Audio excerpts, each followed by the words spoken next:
My name is Eleanor May Whitfield, and I am 78 years old.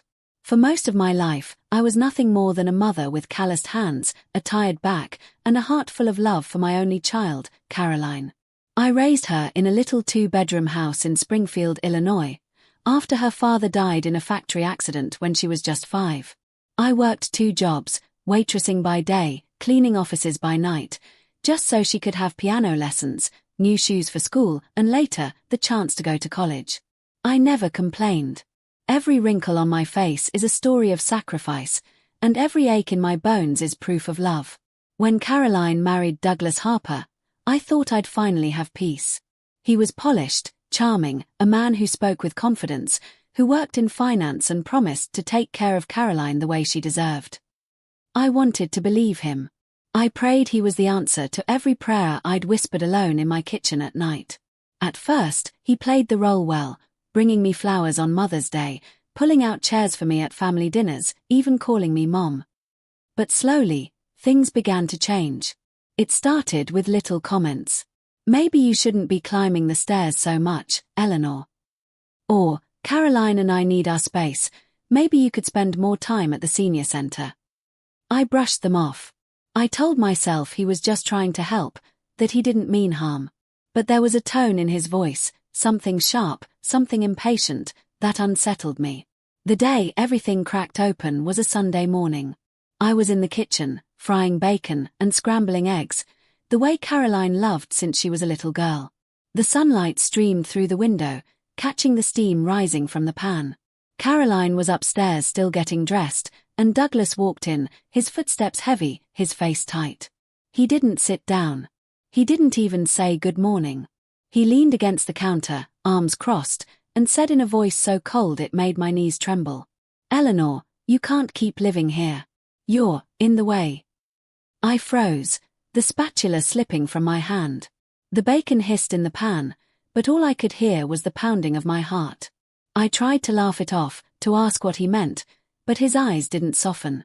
They were hard, like glass. "In the way," I whispered. He stepped closer. "Yes. Caroline and I need to start our own life without you watching over everything. It's time for you to move into other arrangements." His smile was cruel when he said the last words, like he was already imagining me tucked away in some nursing home. My chest tightened, but I forced myself to stand tall. I wanted to shout, to remind him that this was my daughter, my home, my life. But before I could speak, I heard Caroline's footsteps coming down the stairs. She walked into the kitchen, cheerful and unaware, and kissed her husband on the cheek. He turned to her, his voice suddenly sweet, as if nothing had just happened. I stood there gripping the counter, fighting back tears, wondering if my daughter would ever believe me if I told her what he'd said. And then, right as I opened my mouth to speak, something slipped from Douglas's pocket. A folded paper, crumpled at the edges, landing near my feet. My eyes caught a word on it before he snatched it back with panic in his movements. A single word that made my blood run cold. Inheritance. And in that moment, I knew, this wasn't just about space. This was about something much darker. When I was a young woman, I used to believe that hard work and sacrifice were the keys to happiness. My mother taught me that. She said, "Eleanor, a woman's strength isn't measured by what she has, but by what she gives." I carried that in my bones. After my husband, Richard, died in that factory explosion, I didn't have the luxury of falling apart. Caroline was only 5, her hair in little braids, her eyes wide with grief. She asked me every night for weeks, "When is Daddy coming home?" And every night, I'd pull her close, hold her tiny hand, and whisper, "Daddy's watching over us from heaven." Then I'd cry into my pillow so she wouldn't see my tears. I worked like a mule in those years. During the day, I poured coffee at Miller's Diner, smiling at truck drivers and lonely old men, even when my feet felt like they were on fire. At night, I scrubbed toilets in office buildings, my hands raw from bleach, my back screaming. But when I saw Caroline in her new school shoes, when she played piano at the church recital, when she walked across that high school graduation stage, I knew every blister was worth it. Caroline was my everything. She was my reason for getting up each morning, my reason for staying alive.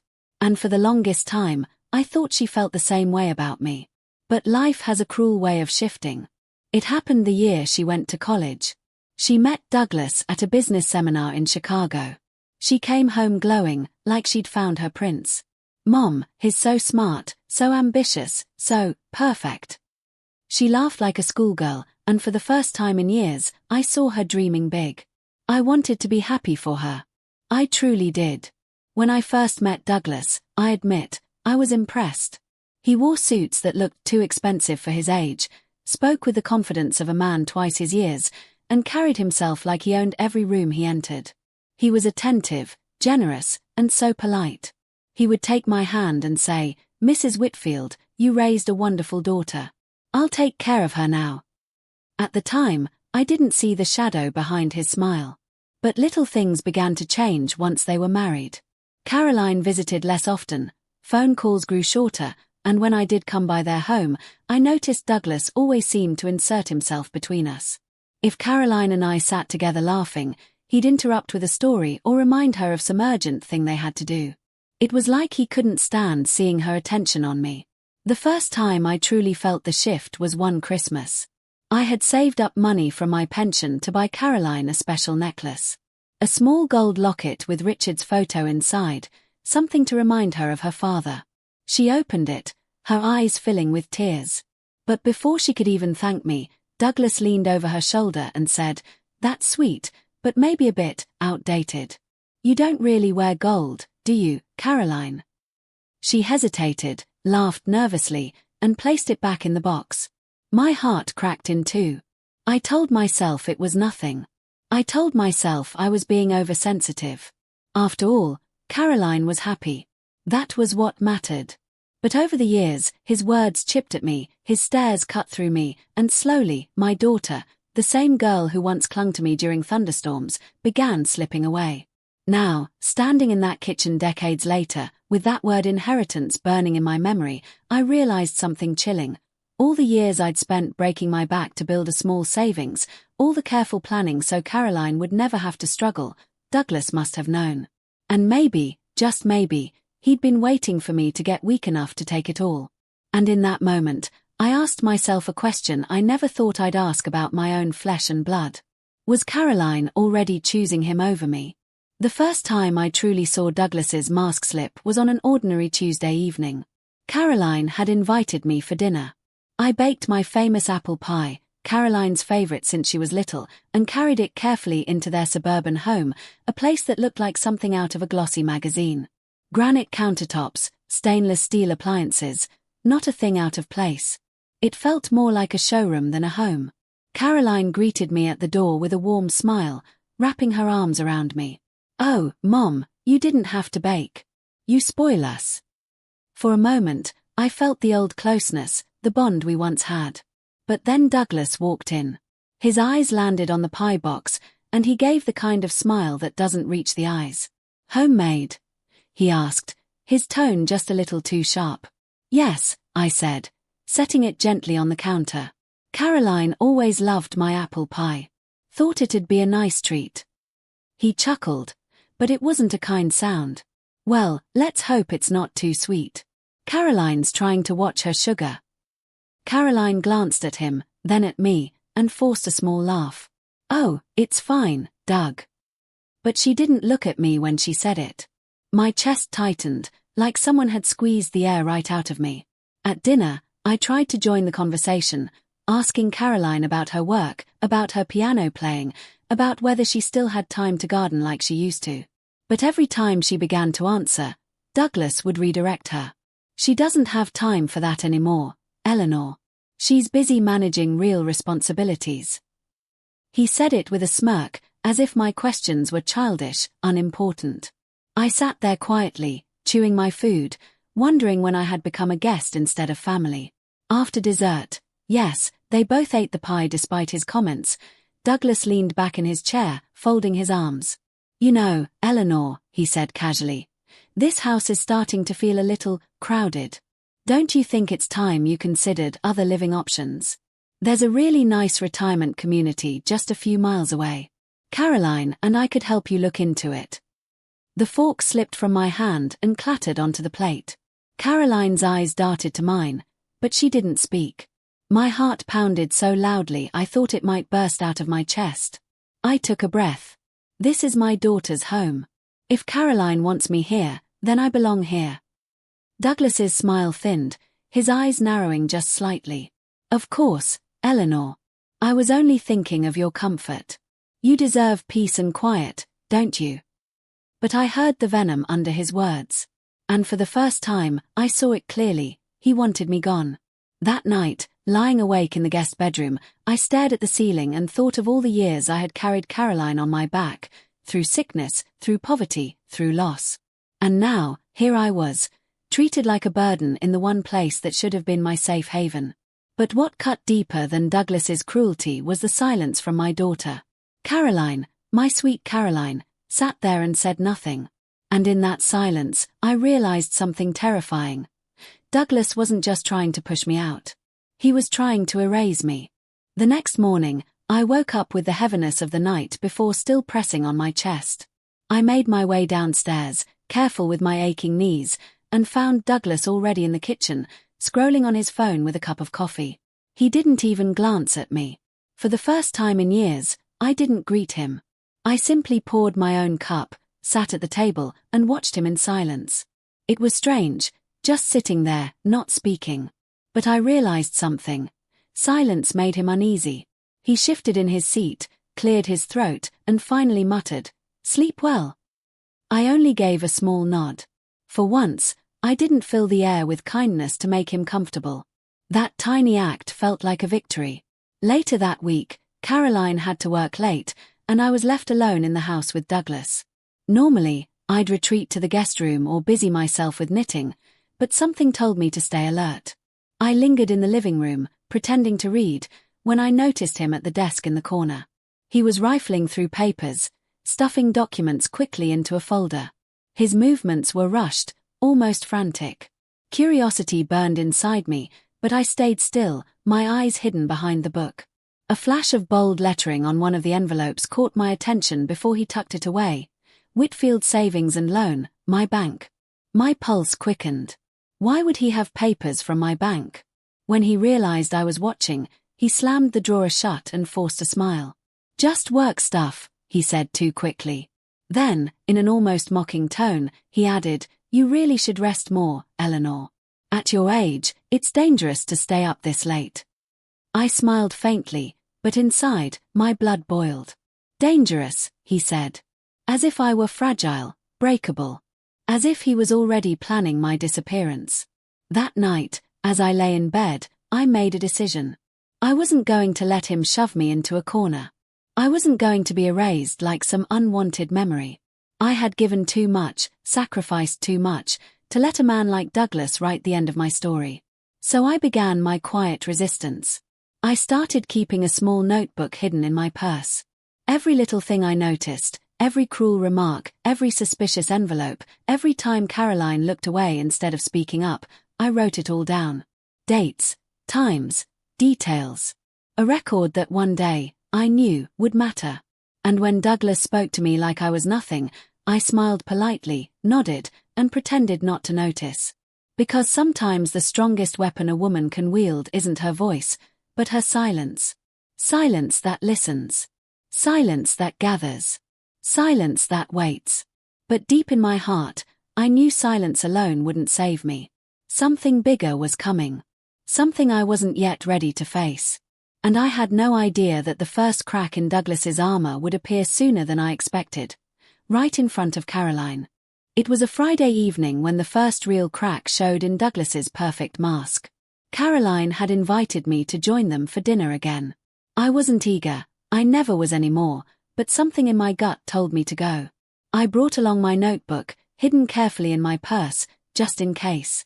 Caroline was cheerful that night, humming in the kitchen while Douglas uncorked a bottle of wine.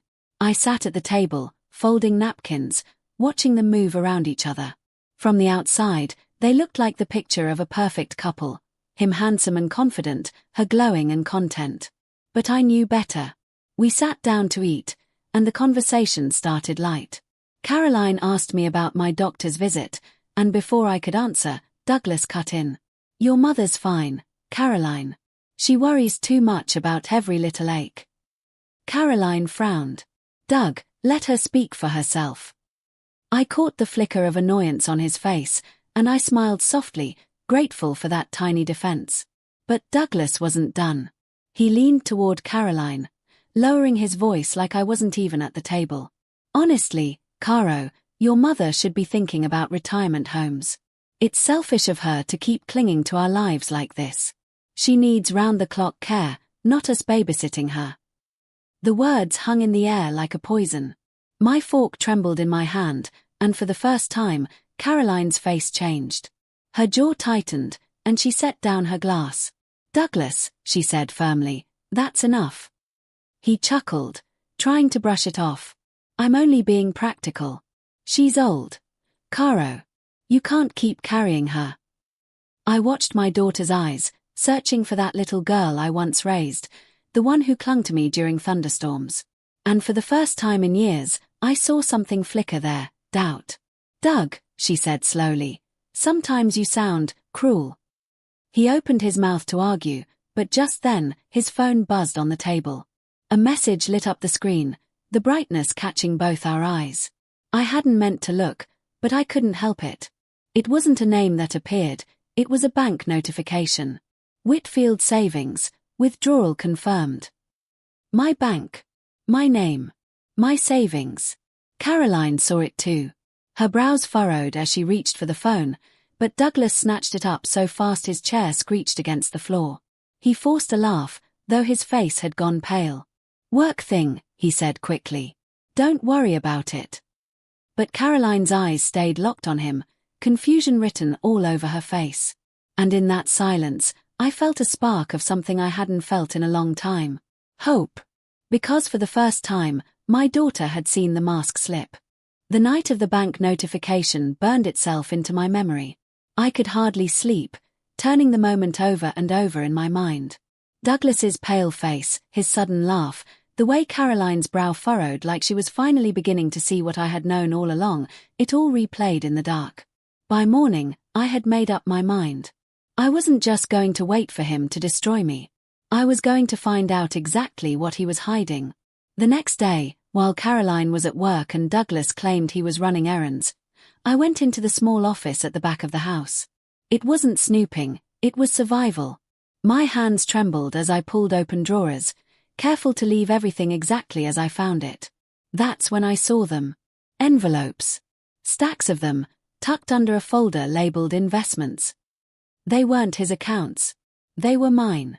My savings statements, the ones that should have been locked safely in my cedar chest at home. My breath caught in my throat. How did he get these? Had Caroline unknowingly handed them over? Or worse, had Douglas gone through my things? As I flipped through the pages, the numbers didn't add up. Withdrawals I didn't remember. Balances lower than they should have been. My heart pounded as I realized the truth. Douglas wasn't just trying to push me out. He was already taking what little I had. I shoved the papers back into place just in time. The front door opened, and I heard his heavy footsteps. My body froze, but I forced myself to stay calm. I picked up a family photo from the shelf and pretended to be dusting it when he walked in. He eyed me, suspicion flickering in his gaze. What are you doing in here? I smiled faintly, just admiring the picture of Caroline's graduation. She looked so beautiful that day. His jaw tightened, but he said nothing. He only muttered, "This is my office. Stay out." And then he closed the door behind him, locking it with a click that sent a shiver down my spine. That evening, Caroline came home tired, her face drawn. I wanted to tell her everything right then, about the withdrawals, about the papers, about the danger I was in. But when I opened my mouth, she cut me off with a weary sigh. "Mom, Doug says you've been restless. You're not worrying yourself again, are you?" Restless. That's what he told her. I swallowed the lump in my throat and forced a smile. "No, sweetheart. Just tired." But inside, my resolve hardened. I knew I couldn't tell Caroline yet, not until I had proof so strong even Douglas couldn't twist it. That night, I opened my notebook and began writing everything down. The date, the withdrawals, the look on his face when Caroline saw that notification. My notebook was no longer just a diary. It was my weapon. And as I wrote, a new thought took root in my mind. If Douglas thought I was too old, too weak, too helpless to fight him, he was about to learn just how wrong he was. I've always believed that secrets rot in the dark, but when brought to the light, they lose their power. Douglas thrived in shadows, in whispers, in lies whispered into Caroline's ears when no one else was listening. But I knew if I wanted to survive him, I had to drag his secrets into the light. The morning after I discovered the missing money, I dressed carefully, nothing too fancy, just my old navy cardigan and sturdy shoes, and told Caroline I was heading to the library. She smiled absently, barely looking up from her phone. Douglas, sitting at the breakfast table, gave me a long, hard stare. The library wasn't my destination. I took the bus downtown, clutching my worn leather purse like it held my soul. Inside was my notebook, my weapon, and the one last bank statement I'd secretly slipped into its pages. When I stepped into the quiet, wood-paneled branch of Whitfield Savings and Loan, it felt like stepping back in time. The smell of paper and ink brought a strange comfort. A young banker named Mr. Carter, barely in his 30s, greeted me with a professional smile. "How can I help you today, My voice shook at first, but I steadied it. "I believe someone has been accessing my account without permission." His smile faded. He led me to a private office, and for the first time, I laid out my notebook, my notes, and the statement with withdrawals I never made. He studied them carefully, his brow furrowing. "Mrs. Whitfield," he said softly, "these withdrawals were made using online access. Do you use online banking?" I shook my head. "I barely use a cell phone, young man." He sighed, tapping the paper with his pen. "Then someone else is using your login. These amounts, they aren't small. And," he hesitated, "they've been moved into an account under a different name." My heart thudded in my chest. "Whose name?" He looked at me, pity flashing in his eyes. "Douglas Harper." The room spun. My suspicions weren't just suspicions anymore. They were truth. I thanked him, my voice steady though my hands trembled. As I walked out of that bank, the autumn wind whipping through the streets, I felt a fire ignite inside me. For years, I had been bowed, silent, letting others decide my worth. But not anymore. On the bus ride home, I held my notebook tightly, whispering to myself, "He thinks I'm old and weak. But he's forgotten one thing. An old woman who has nothing left to lose is the most dangerous of all." When I stepped through the front door, Douglas was there, waiting. His smile was too wide, too sharp. "Long day at the library?" he asked. I smiled back, my notebook hidden against my chest. "Yes," I said calmly. "And I found exactly what I was looking for." From the moment I walked back into that house, I knew Douglas sensed the shift. He studied me with narrowed eyes, as though measuring how much I knew. Every word out of his mouth dripped with false sweetness, but beneath it was sharpness, like broken glass. That evening, Caroline cooked dinner. I sat at the table, watching her bustle around the kitchen like she used to when she was a teenager helping me knead dough. My heart ached to tell her everything, that her husband was draining my life savings, that every smile he gave her was a lie. But Douglas sat across from me, his eyes warning me to stay silent. Halfway through the meal, he struck. "You know, Caro," he said casually, "your mother seems tired lately. Forgetful, even. Don't you think it might be best for her to see a doctor? Maybe get checked for memory issues?" The fork clattered in my hand. Memory issues. He was planting the idea that I was losing my mind. Caroline frowned. "Doug, that's a bit harsh. Mom's fine." But I saw the seed he'd sown take root in her eyes. Doubt. I forced myself to remain calm, to smile faintly as though his words didn't pierce me. "I'm not going anywhere, Douglas. Not until I choose." My voice was steady, and for a brief second, I saw the flicker of rage cross his face. He didn't like resistance. That night, when the house was quiet, I sat by the window in the guest room, my notebook open on my lap. I wrote down his words, every cruel suggestion, every attempt to twist Caroline's mind against me. The pages were filling quickly, each one a weapon sharper than any knife. But notes alone weren't enough anymore. I needed to act. The next day, while Douglas left for work, I called Mr. Carter from the bank. My hands shook as I whispered into the receiver, "Please. I need you to keep every record safe. Transfers, withdrawals, everything. Don't let him touch it." He promised me he would. And for the first time in weeks, I felt the smallest breath of relief. Still, the danger grew closer. Douglas began hovering more, watching me like a hawk. He'd pop into the room unannounced, ask sly questions, make remarks about how confused I seemed. I knew what he was doing. He was trying to build a story, to paint me as a senile old woman before anyone could believe my truth. But what he didn't know was this: I had already begun weaving my own story. One made of evidence, witnesses, and the kind of patience only a woman who had lived nearly 8 decades could wield.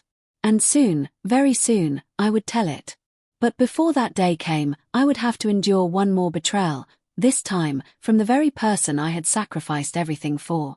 It's a strange thing, watching the child you carried in your arms choose someone else's lies over your truth. I thought I had prepared myself for Douglas's cruelty, but nothing could have prepared me for Caroline's betrayal. It began on a quiet Sunday afternoon.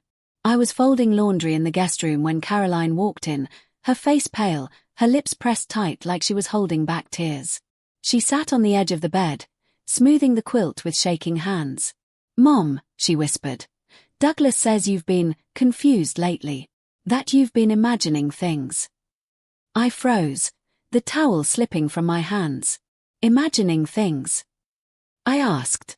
She nodded, avoiding my eyes. "The money, the accusations. He says you might be mixing things up. That maybe it's stress, or," she swallowed hard, "or early dementia." The words hit me like a stone to the chest. My own daughter, repeating his poison. "Caroline," I said softly, struggling to keep my voice from breaking, "I'm not confused. I'm not sick. Your husband is stealing from me. He is lying to you." Tears welled in her eyes. "I don't want to believe that. Douglas has always provided for us. He loves me, Mom. He takes care of this house. She faltered, then whispered the blade that cut the deepest. "You're just old." My breath caught. Just old. As if decades of sacrifice, love, and sleepless nights meant nothing now that my skin had wrinkled and my hair had turned grey. She reached for my hand, but I pulled it back. My heart was shattering too loudly for comfort. "I gave you everything, Caroline," I whispered. "Every ounce of myself. And this is how you repay me." Her tears fell then, but they weren't enough. She stood, trembling, and said the words that sealed it. "Maybe it's time you considered a home, Mom. Somewhere safe. Somewhere with people who can watch you." The world tilted. The very child I had sheltered was casting me out. That night, I lay awake in bed, staring at the ceiling. The house was silent, but inside me, a storm raged. I thought of the nights I worked double shifts to buy Caroline school clothes, the birthdays I made cakes from scratch, the way I defended her from every bully and heartbreak. And now, here I was, an inconvenience, an old burden to be swept away. For the first time, I wept not for myself, but for the daughter I thought I knew. Yet as the tears dried on my cheeks, a new clarity settled over me. Douglas thought he had one. Caroline thought she had chosen safety. But neither of them understood. When you strip an old woman of her dignity, when you push her to the edge of despair, she will rise with a strength you've never seen. I closed my notebook that night with a single vow written across the final page. They will both know the truth. And when it comes, it will be too late to undo. The day of reckoning came on a rainy Thursday. I remember because the sky looked heavy, as though even heaven itself was holding its breath. Douglas had grown smug, strutting around the house as if he owned it. Caroline still looked at me with pity, whispering about safe places and memory care. But she didn't know I had already set my plan in motion. That morning, I asked them both to sit with me at the dining room table. My hands trembled as I laid my notebook in front of me, its pages filled with weeks of careful notes, dates, and details. Douglas smirked, leaning back in his chair. "More stories, Eleanor," he sneered. "You really should let go of these fantasies." I ignored him. With slow, deliberate movements, I pulled out an envelope. Inside were printed records from Whitfield's savings and loan, every transfer, every withdrawal, every account in his name.